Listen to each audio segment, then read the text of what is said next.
Katakan ke jenengan Ustaz. Sudah paket A. Baik, terima kasih.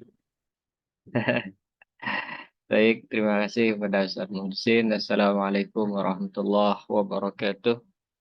Alhamdulillah, wassalatu wassalamu ala rasulillah wa ala alihi wa sahbihi wa mawalah, amma ba'du. Seperti biasa, kita mulai dengan pembacaan surat Al-Fatihah ila hadratin Nabi Muhammadin sallallahu alaihi wasallam wa alihi wa ashabihi azwajihi wa dhurriyyatihi wa ahli baitihi at-tayyibin at-tahirin wa ashabil akramin al-muhtadin wa azwajihi al-muhtadin tabi'in lahum bi ihsan. Bismillah ar-Rahim jamil awliya wa syuhada wa sholihin wal ulama al-amilin. Bismillah ruhi sahibiyatil kitab Imam Hajar as-Salani rahimahullah. رسوله وقرب تلامذته شيء لهم الفاتحة. أعوذ بالله من الشيطان الرجيم. بسم الله الرحمن الرحيم. الحمد لله رب العالمين الرحمن الرحيم مالك يوم الدين إياك نعبد وإياك نستعين اهدنا الصراط المستقيم صراط الذين أنعمت عليهم غير المغضوب عليهم ولا الضالين. Alhamdulillah, pada malam hari ini atau pada pagi hari ini kita bisa berjumpa kembali untuk melanjutkan pembacaan kitab Bulughul Maram fi Adillatil Ahkam karya Al-Imam Ibnu Hajar Al-Asqalani, di mana kita nyampai pada bab atau masih melanjutkan bab tentang al-masajid, tentang masjid. Wa bisanadin muttasilin ila Imam Ibnu Hajar Al-Asqalani rahimahullah wa nafa'ana bihi wa bi ulumihi fid dharain amin ila qawlihi wa an Hakim bin Hizam. Dan diriwayatkan dari Hakim bin Hizam radhiyallahu taala anhu qala. Beliau berkata, qala Rasulullah sallallahu alaihi wasallam, Nabi bersabda, la tuqamul hududuh fil masajidi. La tuqamu, tidak boleh diadakan,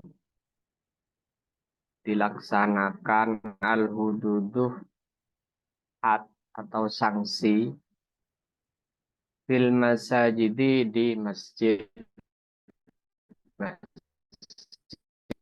wala yustaqaduh, dan fiha, di dalam masjid.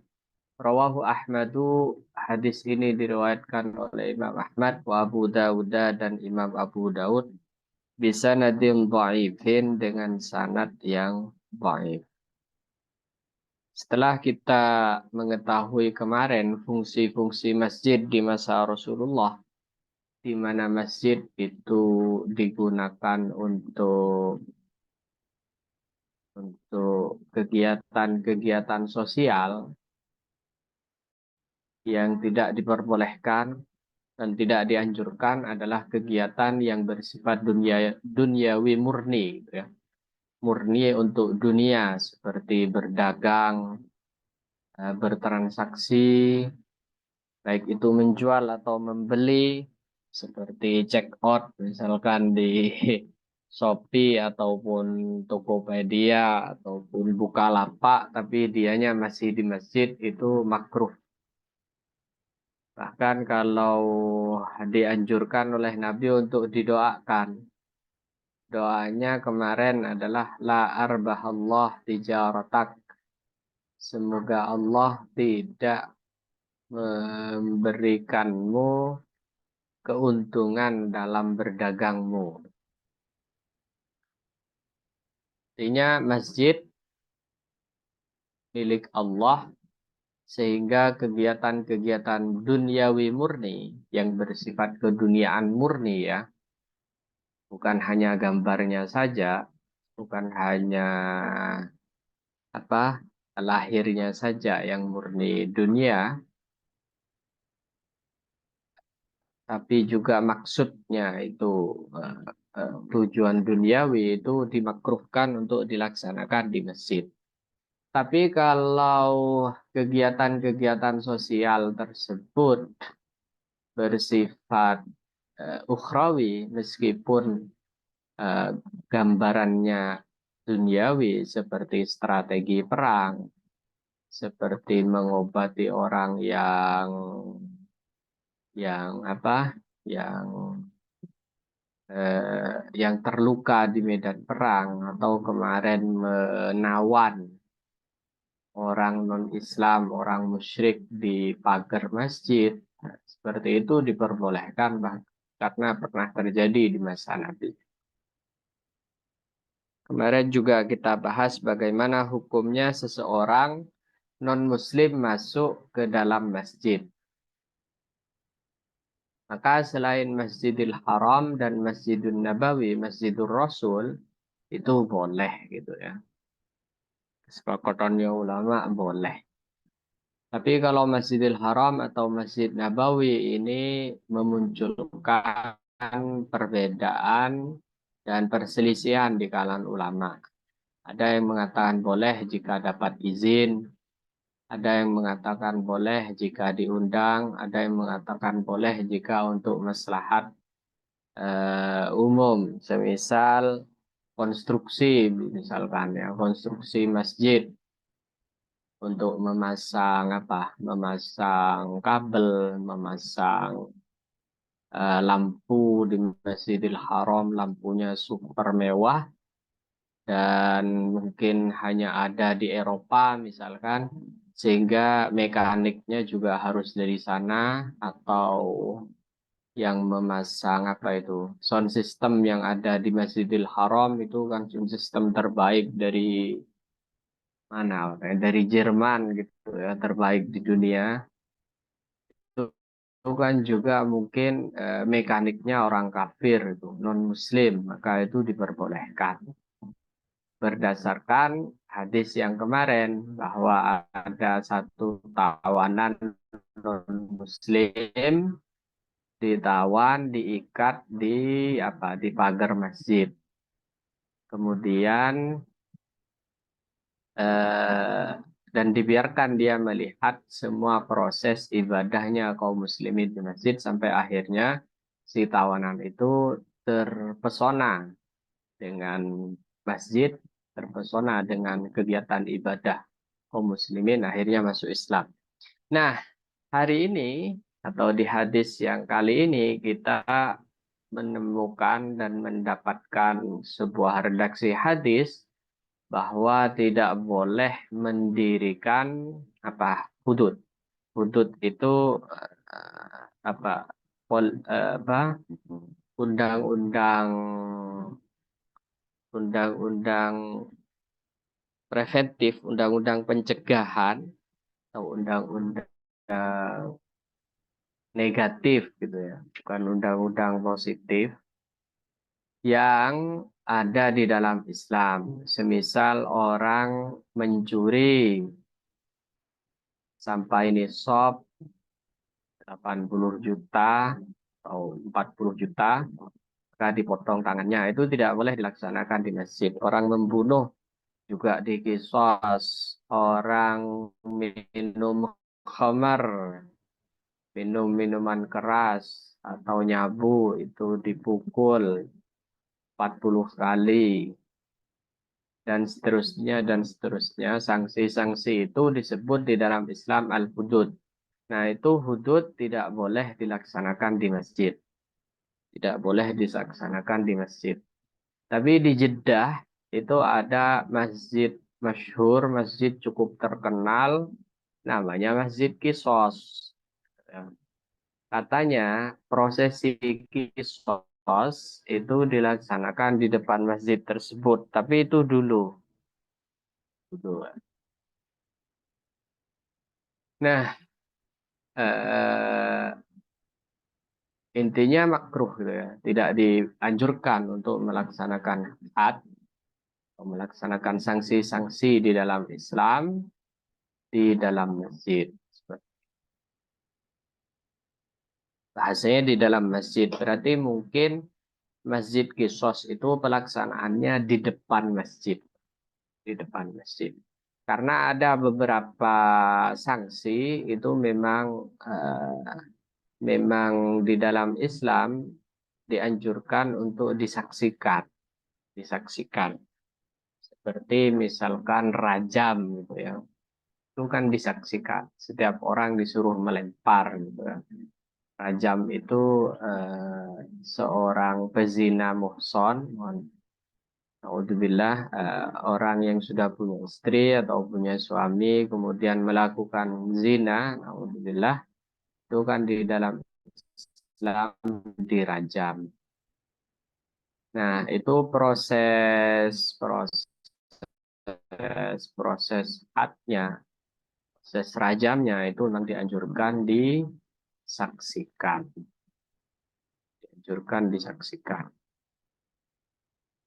Meskipun yang menyaksikan tidak boleh kemudian mencerca dan memaki atau melaknat, itu tidak boleh. Nah,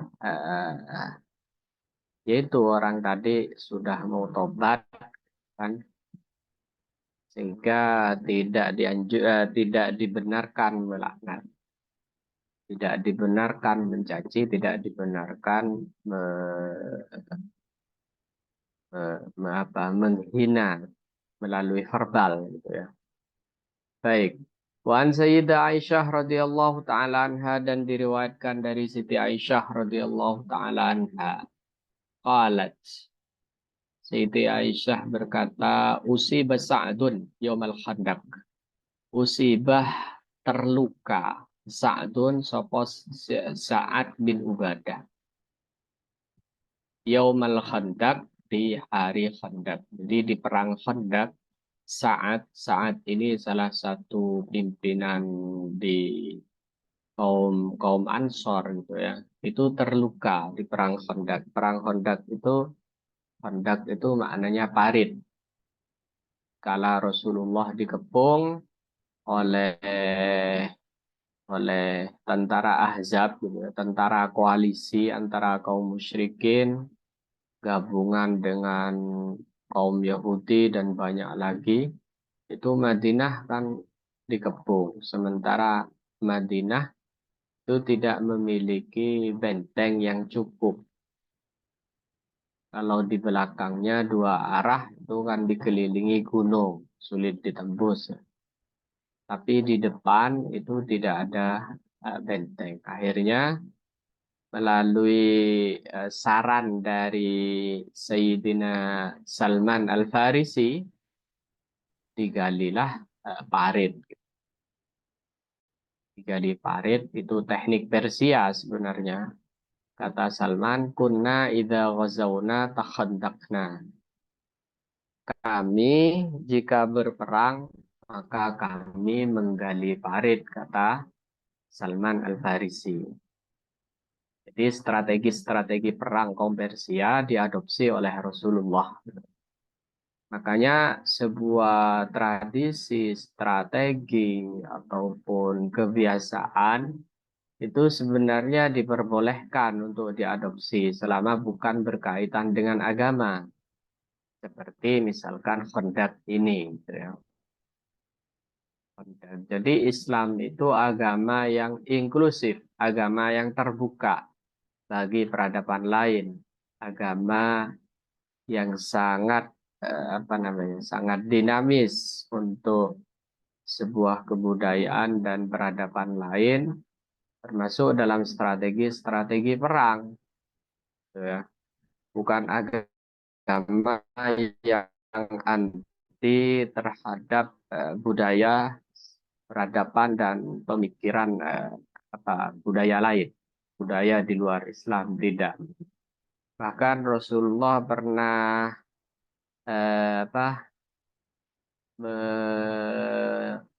menukar tawanan itu, jika mau bebas harus ngajarin bahasa.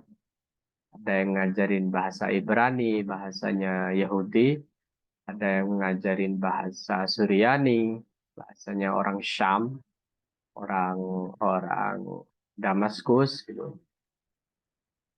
Jadi itu ya, terkait urusan dunia itu Nabi sangat-sangat terbuka, gitu. Nabi itu sangat terbuka sehingga strategi Khandaq itu kemudian diadopsi. Menurut para sejarawan itu lebarnya sekitar 5 meter. Pokoknya kira-kira kuda untuk meloncat itu tidak mungkin. Sementara di bawahnya itu ditanami kayu yang tajam-tajam. Itu namanya Khandak. Nah, di hari Khandak atau di perang Khandak itu Nabi dikepung oleh tentara yang gabungan dan tidak sepadan. Tentara yang ngepung itu 12.000 kalau tidak salah. Sementara penduduk Madinah sekitar 3 ribuan atau 4 ribuan. Jadi kalah secara kuantitas. Tidak kalah secara kualitas. Secara kuantitas kalah. Yaitu dikepung hampir sebulan. Kepung hampir sebulan, tapi Allah mengirim tentara yang tidak terlihat. Itu Allah mengirim musim dingin yang sangat-sangat dingin. Sehingga semua yang ngepung itu kalah oleh cuaca. Kadang Allah ngirim angin yang sangat dahsyat. Sehingga mereka tersiksa. Sampai akhirnya tentara Ahzab ini kocar-kacir. Tidak bersatu lagi. Tidak kompak lagi. Apa riwayatnya di sini? Fadaraba alaihi Rasulullah sallallahu alaihi wasallam khaymatan. Maka Nabi membangunkan satu kemah, gitu. Membangun satu kemah fil masjidi di Masjid Nabawi, gitu ya. Liya'udahu agar bisa dijenguk, agar saat ini bisa dijenguk min qaribin dari dekat. Jadi masjid itu dalam riwayat ini berfungsi seperti rumah sakit, kan? Jadi saat terkena panah atau terkena pedang, luka parah di perang Khandaq, kemudian Nabi membangunkan sebuah kemah di dalamnya agar saat ini bisa dijenguk.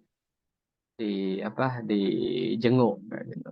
Berarti fungsi masjid serupa dengan fungsi rumah sakit. Muttafaqun alaih. Di sini disepakati oleh Bukhari dan Muslim.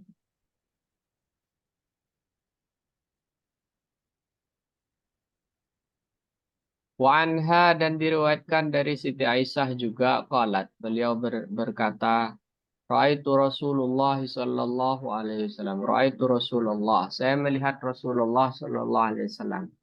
Yasturuni menutupiku. Wa ana sementara aku anduruh melihat ilal habasyatih kepada budak-budak Habsyah, budak-budak Ethiopia, yal'abunah yang memainkan sesuatu fil masjidih di masjid. Al-hadisa muttafaqun alaih. Nah, ini hadis yang cukup masyhur dan menuai perdebatan sengit ya di kalangan ulama, baik itu yang anti terhadap terhadap tontonan-tontonan, terhadap tarian-tarian, ataupun yang pro terhadap tarian-tarian yang pantas. Nah, di riwayat ini cerita langsung dari Siti Aisyah.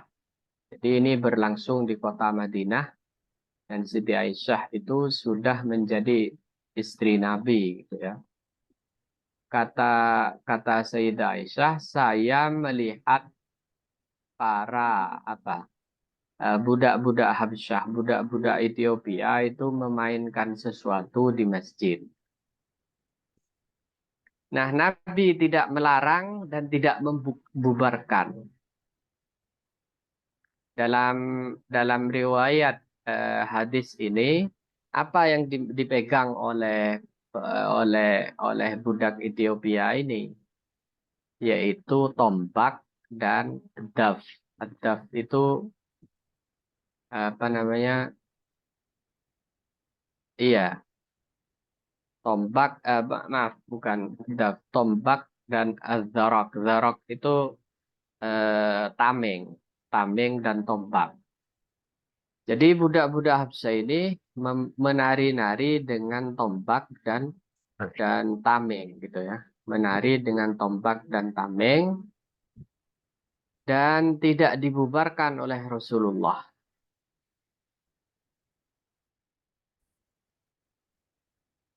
Dan itu berlangsung di masjid. Bahkan itu kata Rasulullah, da'ahu, biarkan.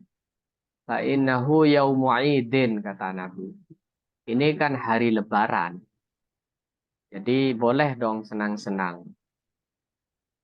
Boleh senang-senang. Jadi kata Nabi, biar li li liya'lamal yahud, ada riwayat begitu ya, liya'lamal yahud, supaya orang Yahudi tahu bi anna hadad dinah dinun hanifiyatun samhah, katanya. Biar orang Yahudi tahu bahwa agama ini agama yang toleran, agama ini agama yang mudah dan tidak mengekang, penganutnya harus khusyuk terus beribadah. Tidak. Boleh sekali-kali ada hiburan seperti ini. Nah, itu di riwayat yang panjang lagi, kata Sayyidah Aisyah, hatta malal tuh, kata Sayyidah Aisyah. Sampai aku itu bosan. Tapi sekarang posisi Siti Aisyahnya di mana? Nah, ini juga menjadi penting. Siti Aisyah itu di sini dikatakan yasturuni, di apa? Dihalangi atau ditutupi oleh Rasulullah. Nah, dihalangi itu atau ditutupi itu di riwayat yang lebih panjang itu dikatakan Siti Aisyah itu dagunya itu berada di atas bahu Rasulullah. Jadi di sini. Berarti Siti Aisyah itu ditutupi badannya gitu ya. Dan apa kata Siti Aisyah? Pipi saya nempel ke pipi Rasulullah. Berarti romantis. Rasulullah itu romantis ya. Sambil melihat hiburan, kemudian apa? Dan itu berlangsung di masjid, tapi tidak dimarahi oleh Rasulullah. Tapi juga momennya harus pas. Momennya harus hari raya. Nah, berdasarkan riwayat-riwayat ini gitu ya, orang-orang yang pro terhadap hiburan-hiburan yang syar'i, hiburan-hiburan yang sesuai menurut syariat, maka mereka biasanya membatasi dengan batas-batas riwayat tersebut. Pertama, pemainnya atau artisnya gitu ya, harus cowok, artisnya harus laki-laki. Perempuan melihat laki-laki itu boleh. Kemudian kedua, harus hashmah, kata ulama, harus hashmah.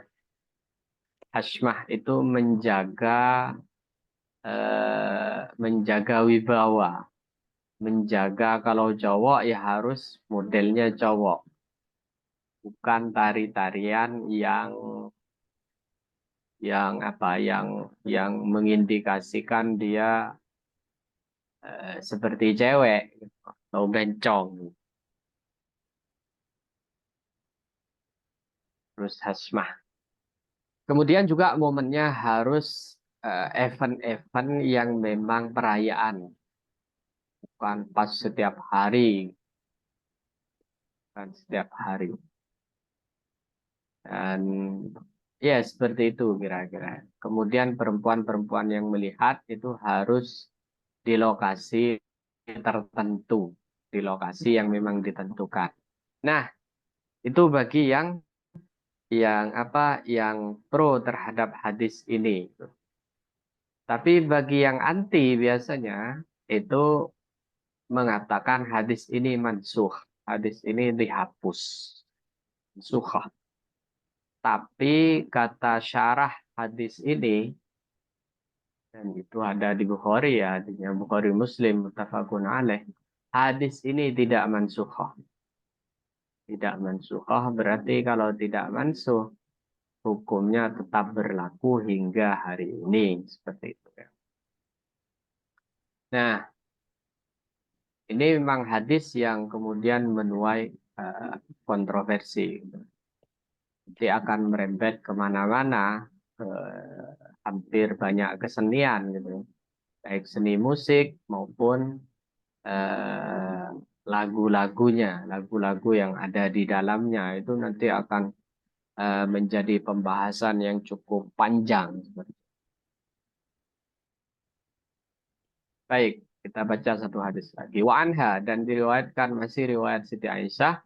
Wa anha, dan diriwayatkan dari Sayyidah Aisyah anna walidatan sauda, bahwa ada seorang budak hitam. Ini budak hitam ini ya bukan berarti rasis ya. Hadis berbicara tentang budak hitam itu bukan rasis. Terkadang memang kita harus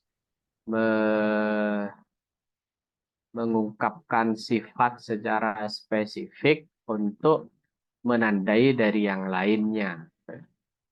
Dari yang lainnya.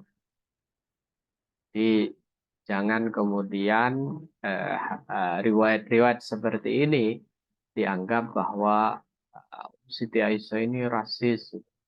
Tidak. Ini apa namanya, suatu apa ya, penanda yang memang menjadi khusus kemudian gitu ya. Artinya kalau tidak disebutkan ya tidak disebutkan itu tidak bisa ditandai. Kira-kira seperti ada ulama namanya Hatim, tapi julukannya Al-Asom. Asom si budek gitu. Si apa? Si tuli. Asom si tuli. Itu kan sekilas disebut si tuli itu jelek. Tapi bagaimana lagi wong itu sudah jadi penanda. Dan kalau kita lihat riwayatnya, hikayahnya, si tuli itu, Asom si tuli itu apa? Hatim al-Asom, Hatim yang tuli, itu malah kisahnya sangat menarik. Gitu ya. Jadi ceritanya Hatim ini jualan. Jualan apa? Jualan sayur lah. Kemudian ada ibu-ibu, gitu ya, ada ibu-ibu mau beli. Nah, si ibu-ibu ini dia kan tut, gitu. Mohon maaf ya, ini kisah agak konyol tapi lucu, tapi ada pelajarannya. Si pembeli ini kentut. Akhirnya dia malu parah kan, malu banget sampai ya memerah lah mungkin pipinya. Nah, kemudian si pembeli perempuan ini bilang ke Hatim, ini berapa harganya? Ah, gitu. Si Hatim ini pura-pura budek. Pura-pura budek demi pembelinya agar tidak merasa malu. Jadi, apa namanya? Dalam Islam itu disebut jabar khatir. Jabrul khatir itu maksudnya menjaga perasaan orang lain. Dan itu masuk ibadah yang sangat sangat agung itu di dalam Islam. Menjaga perasaan orang lain itu sangat agung. Sangat agung. Dan itu pahalanya besar. Tidak terkira pahalanya orang menjaga perasaan. Nah, sejak saat itu Hatim al-Asom dijuluki dengan al-Asom. Hatim yang tuli. Jadi dia karena dia melakukan satu ibadah penting yaitu jabrul khatir. Jabrul khatir itu menjaga perasaan orang lain. Itu sangat-sangat agung pahalanya untuk menjaga perasaan orang lain. Kan di dalam kitab-kitab itu ada bilang begini, mana yang lebih afdal, nemeni tamu atau melanjutkan puasa sunnah gitu. Umpamanya saya puasa sunnah, terus ada tamu, lantas saya aturkan makanan, karena tuan rumahnya nggak mau makan, karena tuan rumahnya puasa, akhirnya si tamu juga sungkan. Itu bahkan dalam kondisi seperti itu, kata kitab-kitab sebaiknya batalkan. Kecuali kalau tamunya memang teman dekat, gitu ya, tinggal kasih tahu saja. Ayo silakan, anu apa, monggo monggo dimakan. Saya lagi puasa, itu enggak masalah. Jadi sampai batas-batas seperti itu. Nah, An-Nawalidatan Sauda, bahwa seorang budak hitam, budak perempuan hitam, kanalaha, dia dibangunkan oleh Rasulullah khibaun. Ini sama kemah, dibangunkan kemah atau apa ya, kemah fil masjid, di masjid. Fakanat ta'tini, si budak perempuan ini sering mendatangiku, kata Sayyidah Aisyah. Fatahaddatsu indi, kemudian ngobrol denganku. Ini kalau tadi orang sakit kemudian dibangunkan kemah, yaitu Sa'ad, Sayyidina Sa'ad, salah satu sahabat pembesar dari kaum Ansor. Nah, sekarang ada perempuan yang dimana perempuan ini orang asing gitu ya, orang asing, dari jauh lah kira-kira begitu. Dia kemudian dibangunkan kemah di di mungkin di emperan masjid gitu ya, dan sering ngobrol dengan Sayyidah Aisyah, dengan Siti Aisyah. Ini juga kata ulama memberi penegasan ke kita bahwa masjid itu harus open, harus terbuka untuk orang asing. Jangan sampai masjid itu hanya dibuka ketika sholat saja. Seperti di kebanyakan masjid di Indonesia, di kota-kota besar, itu kalau mau sholat baru dibuka. Di Mesir itu yang paling parah. Jadi kalau sholat kurang setengah jam baru dibuka masjidnya. Tapi itu mungkin kebijakan eh, kebijakan yang berupa sebab akibat gitu ya. Ada sebab-sebabnya. Sebab-sebabnya adalah orang-orang yang masuk ke masjid, yang tiduran di masjid. Ini kan berarti budak perempuan ini tiduran di masjid, kan? Tidur di dalam kemah yang disiapkan itu. Nah, tiduran di masjid, kemudian tinggal di masjid, itu orang-orang itu mungkin memang mengotori masjid. Jadi tidak sesuai dengan hadis yang pertama yang kemarin kita baca, bahwa masjid itu diperintah agar tunadhaf wa tutayyab, dibersihkan dan diwangikan. Nah, beberapa musafir yang singgah di suatu masjid tertentu itu sebaliknya, mungkin begitu. Sehingga takmir dan masyarakat sekitar sepakat untuk menutup masjid kecuali di sholat-sholat yang eh, yang yang yang fardu. Tapi kesadaran ini mulai terbantahkan sekarang, misalnya di beberapa masjid yang yang viral di medsos ya, di media sosial, seperti Masjid Jogokarya, terus masjid mana itu lagi yang bahkan menyiapkan kasur, menyiapkan banyak hal, gitu ya, bahkan wifi di sana gitu ya. Ini mungkin berlebihan ya, wifi, kemudian menyiapkan kopi, oke lah kopi. Kalau wifi-nya nanti dia transaksi di dalam masjid, makruh. Nah, itu beberapa hal ya yang mungkin perlu kita diskusikan lebih lanjut, dan setelah ini kita akan ngobrol sebelum kemudian kita lanjutkan ke hadis-hadis selanjutnya.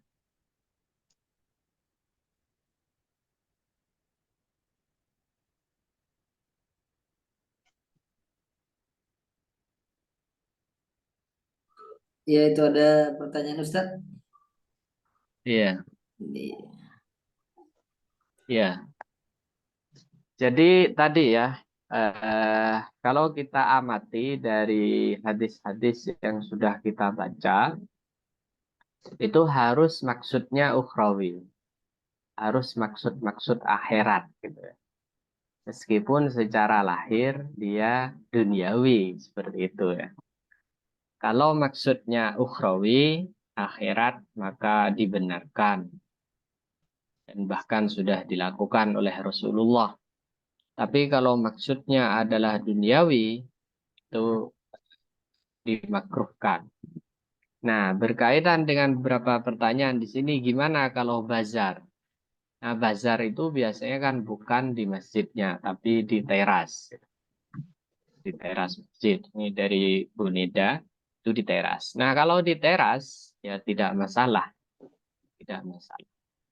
Terutama seperti yang saya singgung di pertemuan sebelumnya, jika hari Jumat. Jika hari Jumat itu kalau melihat redaksi Al-Quran, malah baik, itu penuh barokah.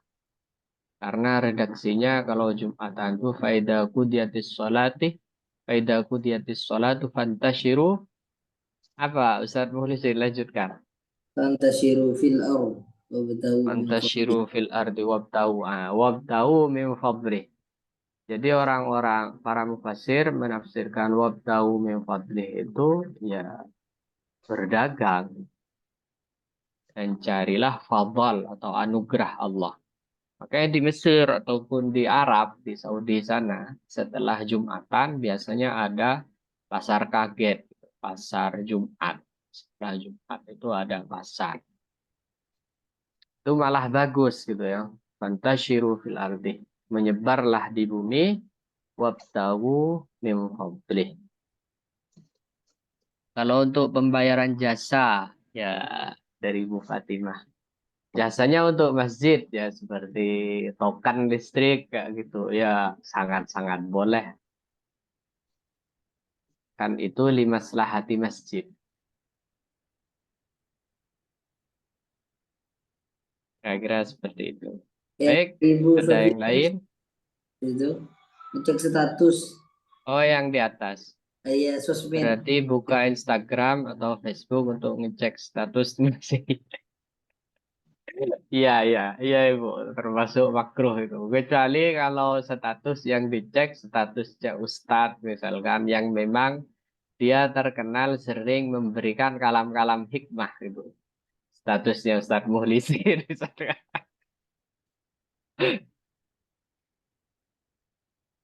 Kalau untuk pribadi ya.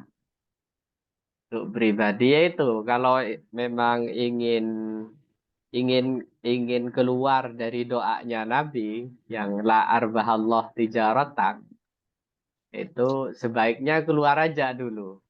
Keluar dari masjid sebentar, kemudian transaksi Bu Fatimah. Jadi jangan di dalam masjidnya apa iya check outnya atau bayar tokennya jangan di dalam masjid.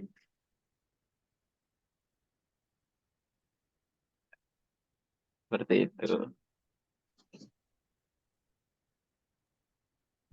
Afwan Monggo yang Ustadz lain. izin bertanya, Ya, boleh nggak berikan contoh yang sekiranya Indonesia banget tentang kesenian yang kira-kira dibolehkan di masjid menurut para ulama yang membolehkan tadi ya, pentas-pentas seperti itu. Jadi biar kita bisa ngerti gambaran batasnya tuh, batas bolehnya tuh sampai mana gitu.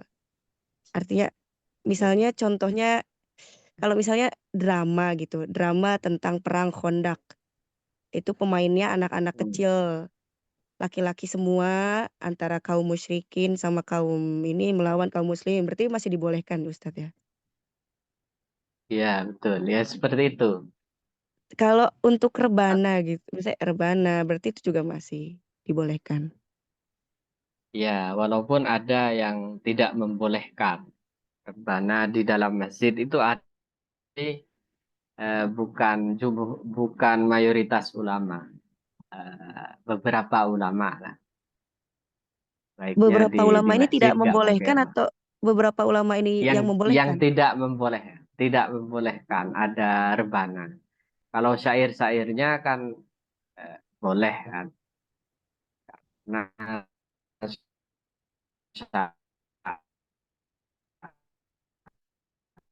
Afwan syair Ustadz. atau lagu itu kalau memang kalimat yang tersimpan itu baik, maka lagu tersebut baik. Kalau apa ya kata-katanya buruk, maka juga buruk kan begitu kaidah. Ya, gimana? Oh iya, ada kalau misal pencak silat gitu, bisa kesenian. Cak Ini silat. kita Nah, berandai-andai saja Ustadz. Soalnya takutnya iya, pengertiannya jadi berbeda gitu ketika orang awam yang mengartikan gitu.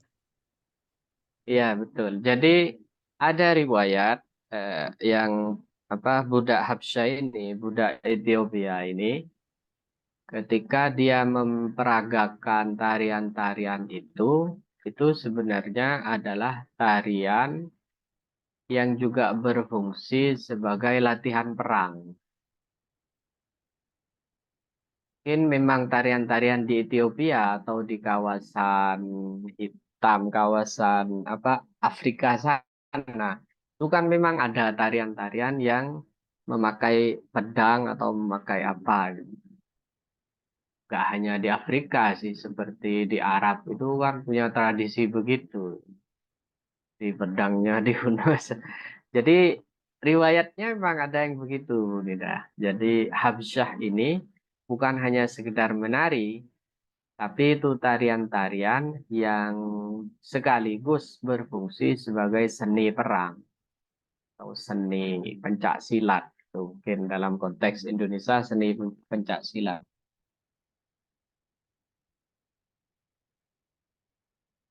Ya, sebaiknya keluar ya. Memang kalau mau transaksi, mau check out atau mau beli-beli barang, mau transaksi secara online, sebaiknya keluar dulu dari masjid. Jangan di dalam masjid. Agar keluar, karena begini, doanya Nabi itu la arbahallah tijarotak. Gitu. Nah, doanya Nabi itu kan dekat kepada ijabah, dekat kepada kabul gitu, diterima oleh Allah. Maka harus kita jauhi.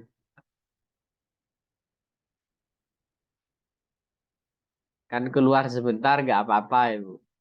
Gak lama kok.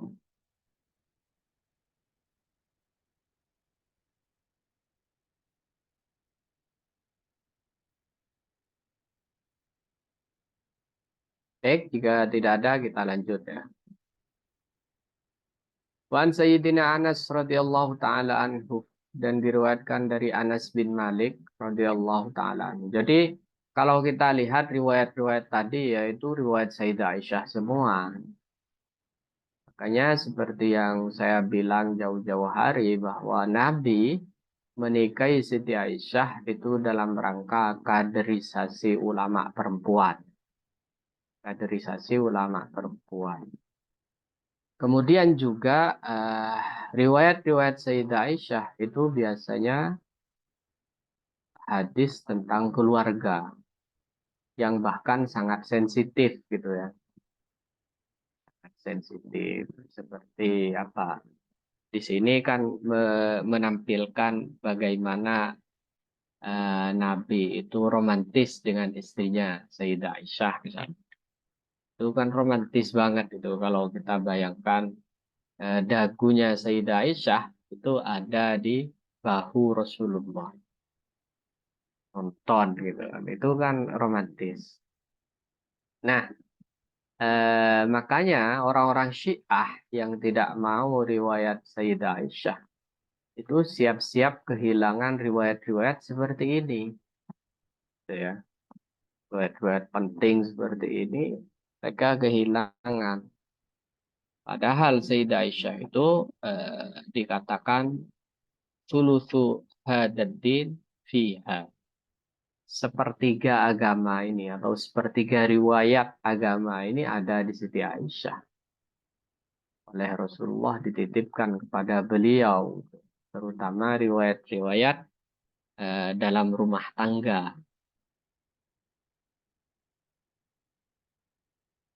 Iya, di oh, ya lihat konteksnya aja. Kita lihat konteksnya. Ini kan apa ya? Dalam momen-momen ada apa? ada penampilan, ada tontonan gitu ya, bukan tidak ada apa-apa kemudian pamer romantis-romantisan di masjid.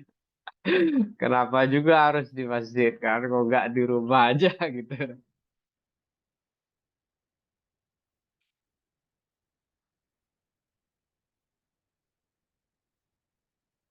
Oh iya, kan kemarin gambarannya ya, rumah Nabi itu kan di samping masjid. Jadi berdempetan. Pintu Nabi itu, satu pintu itu menuju ke masjid, menuju ke tempat imam. Nah, mungkin momen ini terekam di situ.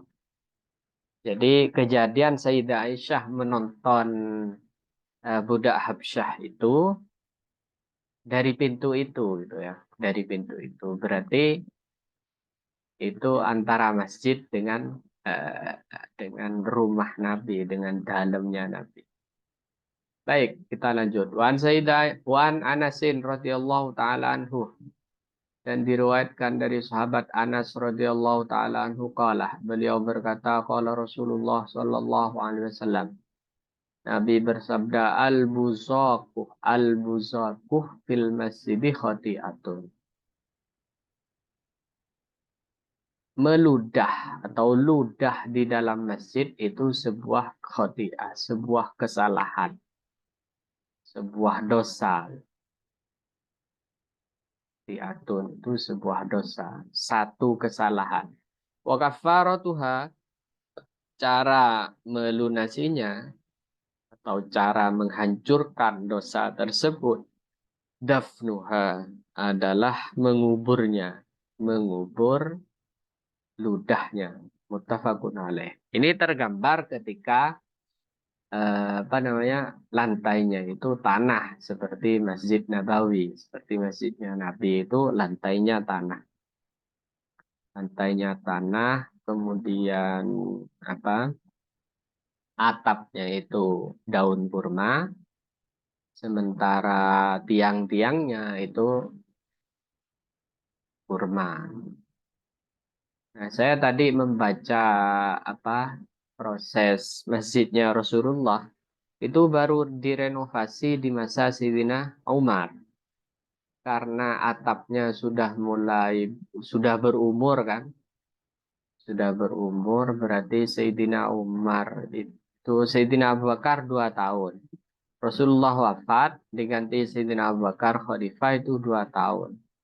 Nah, ketika Sayyidina Abu Bakar wafat diganti Umar, berarti sekitar 2 tahun lebih atapnya mulai bermasalah gitu ya. Akhirnya direnovasi oleh Sayyidina Umar. Ya, Umar merenovasi atapnya dan beberapa kayunya diganti. Tapi tetap dengan konsep Rasulullah dulu di masa Sayyidina Umar itu.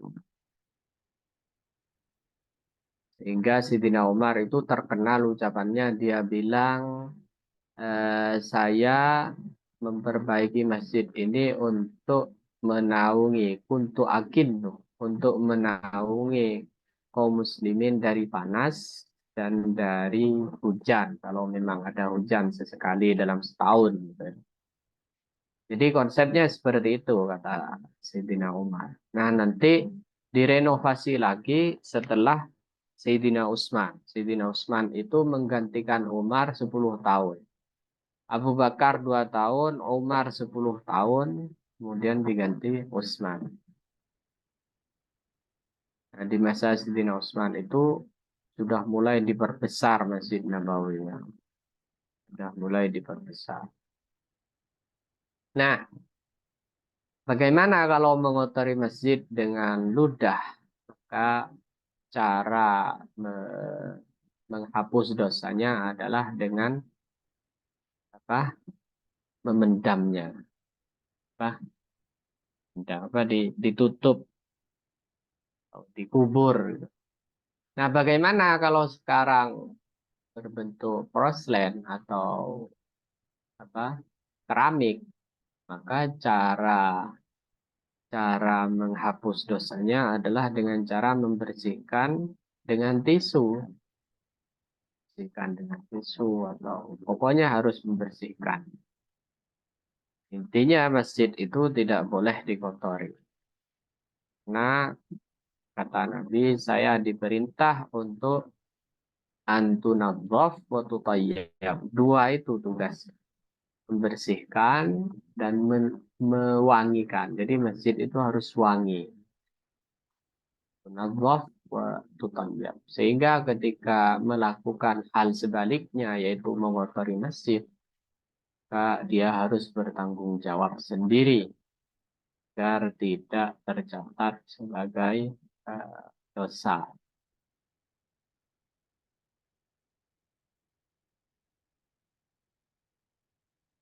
Muttafaqun alaih wa anhu, dan diriwayatkan juga dari Sayyidina Anas bin Malik.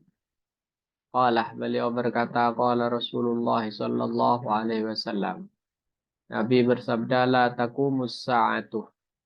Tidak akan kiamat, tidak kiamat hatta yatabaha, sampai setiap orang, sampai hatta yatabahan nas, sampai banyak orang saling bangga-banggaan fil masajid, di dalam bangunan masjid.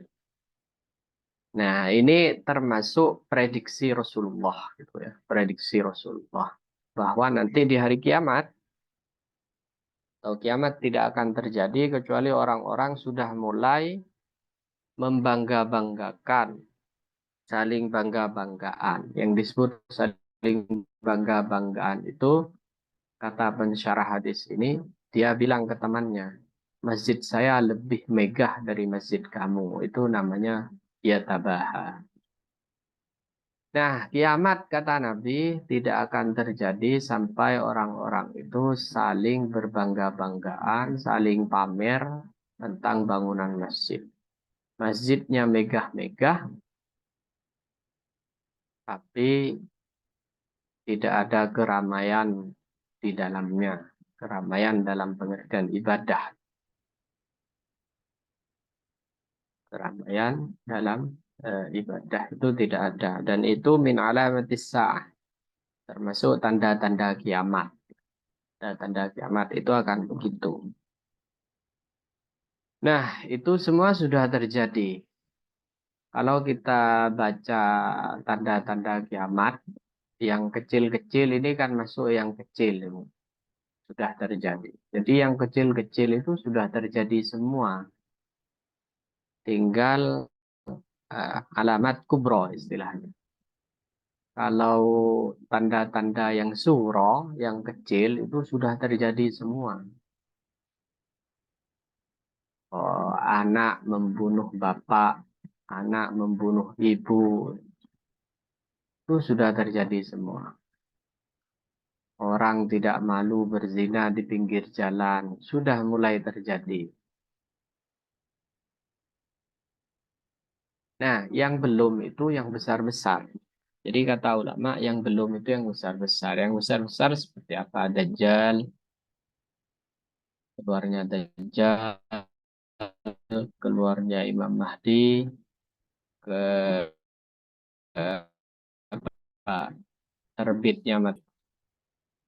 Kemudian Ya'juj Ma'juj, itu yang besar-besar.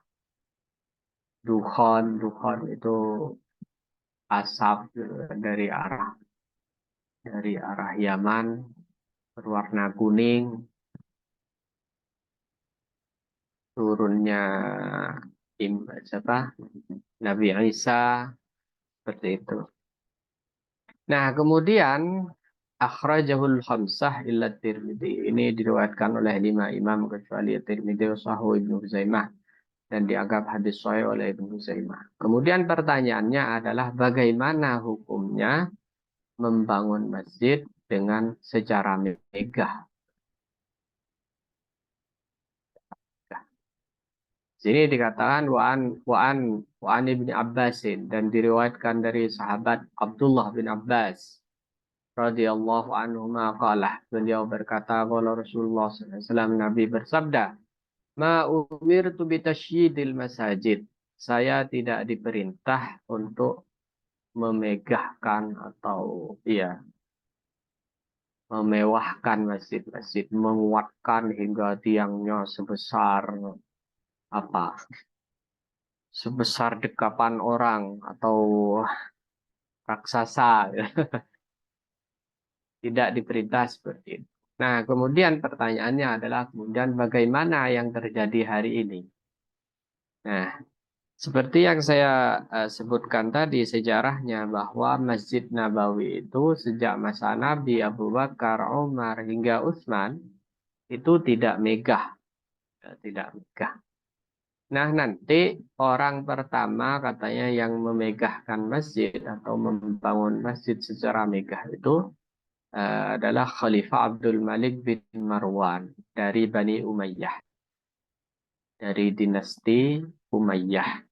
Itu ada Abdul Malik bin Marwan. Jadi pendiri Umayyah itu kan siapa? Muawiyah, kemudian anaknya Yazid, dan diganti oleh siapa? Oleh Abdul Malik bin Marwan. Ketiga apa keempat gitu. Abdul Malik bin Marwan. Nah, dia membangun masjidnya secara megah. Kemudian bagaimana kalau ditanya membangun masjid dengan megah? Ya kata ulama makruh gitu, nggak sampai batas haram.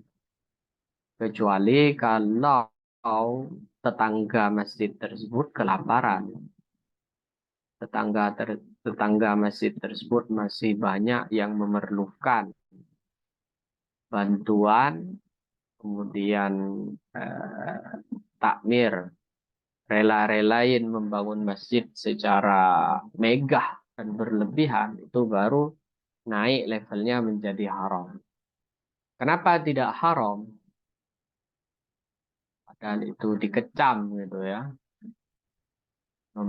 Dikecam oleh agama. Kenapa tidak haram? Karena kenyataannya berlangsung secara ribuan tahun dan ulama menyaksikan bahwa masjid itu dibangun secara megah sejak masa Abdul Malik bin Marwan.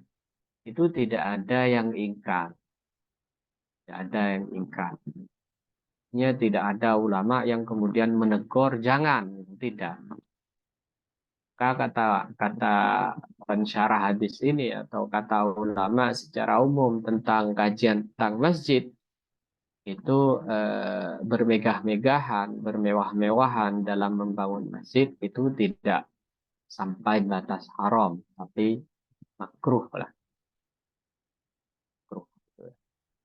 Kecuali dengan catatan tadi ya, warga sekitarnya kelaparan, sulit mencari kerjaan dan masih sangat membutuhkan bantuan, kemudian takmirnya rela-relain, dibela-belain untuk membangun masjidnya secara berlebihan, itu baru haram. Dan ini kata ulama juga membuktikan dauhnya Nabi, membuktikan ucapan Nabi bahwa ini termasuk alam dosa. Jadi tidak terhindarkan gitu ya, bahwa kemudian kaum muslimin ini berlomba-lomba untuk membangun masjidnya secara mewah, secara megah, itu termasuk tanda-tandanya kiamat dan termasuk bukti kebenaran ucapan Rasulullah Shallallahu Alaihi Wasallam.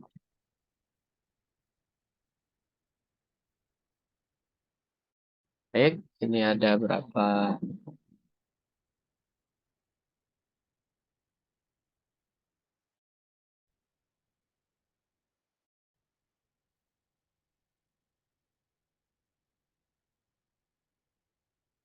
baik, mungkin ada yang perlu didiskusikan atau ditanyakan, dipersilahkan.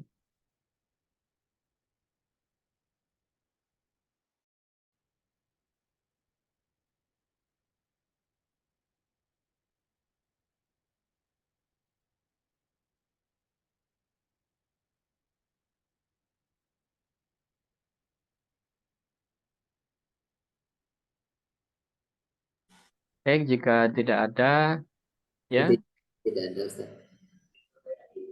ada ya.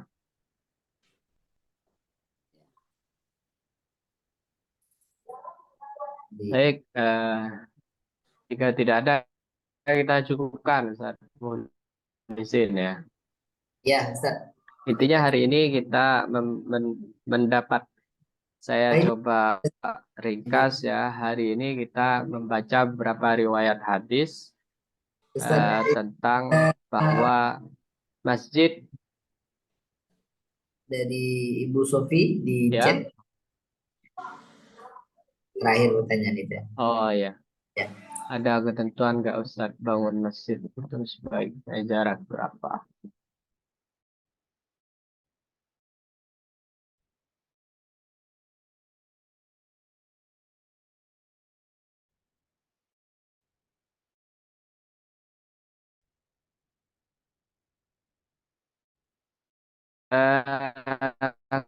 Kalau jaraknya tidak ada,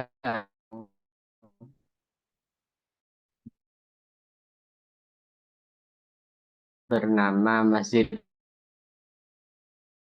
Agung atau Masjid Jami di Puncak satu saja.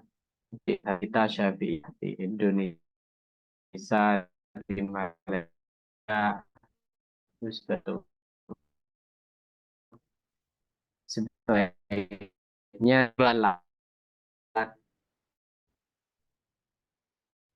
Batu